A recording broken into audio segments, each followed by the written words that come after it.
Hi friends, ஒரு big 16F877A சிம்பிளான ஒரு LED ஆன் ஆஃப் யூசிங் ஸ்விட்ச் ப்ரோக்ராம் எப்படி பண்றதுங்கிறத பார்க்கலாம். ஸோ இந்த பர்டிகுலர் வீடியோல வந்து MPLAB IDE எப்படி ஒரு ப்ராஜெக்டை கிரியேட் பண்றதுங்கிறத கம்ப்ளீட்டா பார்க்கலாம்.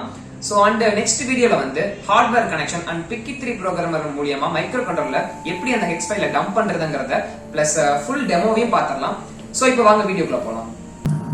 ஸோ இப்போ ஒரு ப்ராஜெக்ட் MPLAB IDE எப்படி கிரியேட் பண்றதுங்கிறத பார்க்கலாம். Make sure that you have download MPLAB IDE. அப்படி டவுன்லோட் பண்ணலன்னா அஃபிஷியல் வெப்சைட் மைக்ரோசிப்ல நீங்கள் டவுன்லோட் பண்ணிக்கலாம். ஸோ நான் வந்து சிம்பிளான ஒரு LED ஆன் ஆஃப் யூசிங் ஸ்விட்ச் ப்ரோக்ராம் போட்டு காமிக்க போகிறேன். ஸோ அதை நான் சேவ் பண்ணுறதுக்காக ஒரு ஃபோல்டர் நியூ ஃபோல்டர் கிரியேட் பண்ணிக்கிறேன் டெஸ்க்டாப்பில். ஸ்விட்ச் டெமோன்னு கொடுத்துருக்கேன். ஸோ ஃபோல்டர் கிரியேட் பண்ண பிறகு MPLAB IDE ஓப்பன் பண்ணிக்கோங்க. Right click open.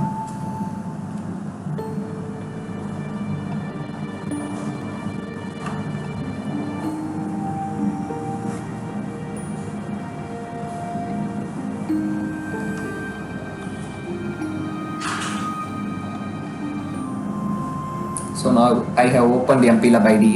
Next project click பண்ணிக்கோங்க. அதில் project wizard அது கொடுத்துட்டு next click பண்ணுங்க.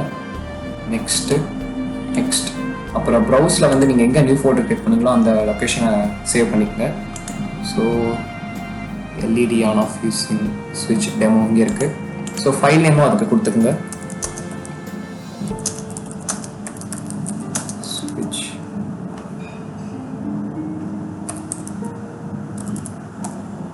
ஸோ ஃபைல் நேம் கொடுத்துட்டு சேவ் பண்ணிக்கலாம்.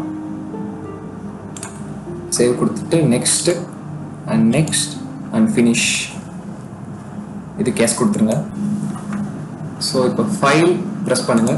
அடுத்து நியூ கொடுத்துட்டிங்கன்னா அந்த நியூவில் ஒர்க் ஷீட்டில் வந்து நம்ம கோடை இப்போ ரைட் பண்ணுவோம். ஸோ ஆல்ரெடி நான் கோடை வந்து காப்பி பண்ணி வச்சுருக்கேன், அதை நான் பேஸ்ட் பண்ணிக்கிறேன். ஸோ பேஸ்ட் பண்ணிட்டேன். ஸோ இந்த கோடை வந்து சேவ் பண்ணணும். Ctrl+S கொடுத்து நான் சேவ் பண்ணிக்கிறேன். அதுக்கான ஃபைல் நேமே கொடுத்துடணும். நீங்கள் ஸ்விட்ச் இதுக்கு .cங்கிற எக்ஸ்டென்ஷன் நீங்கள் கொடுக்கணும். ஸோ C ப்ரோக்ராமில் தான் போடுறதுனால C கொடுத்து சேவ் பண்ணிடுங்க.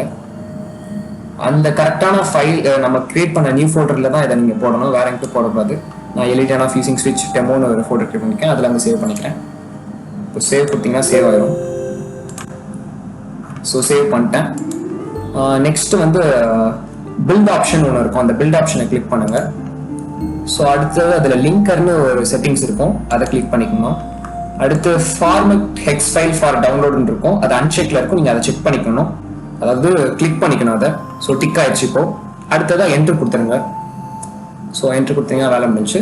ஸோ இப்போ வந்து நீங்கள் வந்து சோர்ஸ் ஃபைலை வந்து ஆட் பண்ணணும். ஸோ அதுக்கு வந்து வியூ கொடுத்துருங்க. வியூ பட்டன் அமுத்திட்டு ப்ராஜெக்ட் போய் சோர்ஸ் ஃபைலை தொட்டு ரைட் கிளிக் பண்ணிங்கன்னா ஆட் ஃபைல்ஸ்ன்னு காமிக்கும். அந்த ஆட் ஃபைல்ஸை கிளிக் பண்ணிங்கன்னா நீங்கள் கோட் அடித்து வச்ச அந்த ஒரு நோட் பேட் மாதிரி C ஃபைல் எக்ஸ்டென்ஷனோட இருக்கும். ஸோ அதை கிளிக் பண்ணிக்கலாம். அதை கிளிக் பண்ணிட்டு ஓப்பன் கொடுத்தீங்கன்னா இப்போ சோர்ஸ் ஃபைல் ஆட் ஆயிடுச்சு, அதை நீங்கள் பார்க்கலாம். ஸோ லாஸ்ட் ஸ்டெப் வந்து பில்டுன்னு நீங்கள் கொடுத்தாகணும், அப்போ தான் ப்ரோக்ராம் பில்ட் ஆகும். ஸோ பில்ட் ஆப்ஷன் அங்கே இருக்கும். ஸோ பில்ட் ஆப்ஷன் கிளிக் பண்ணிட்டீங்கன்னா ஸோ இப்போ பார்த்தீங்கன்னா ப்ரோக்ராம் பில்ட் ஆயிடுச்சு. பில்டு சக்ஸஸ்ஃபுல்லின்னு கடைசியில் உங்களுக்கு காமிச்சிடும்.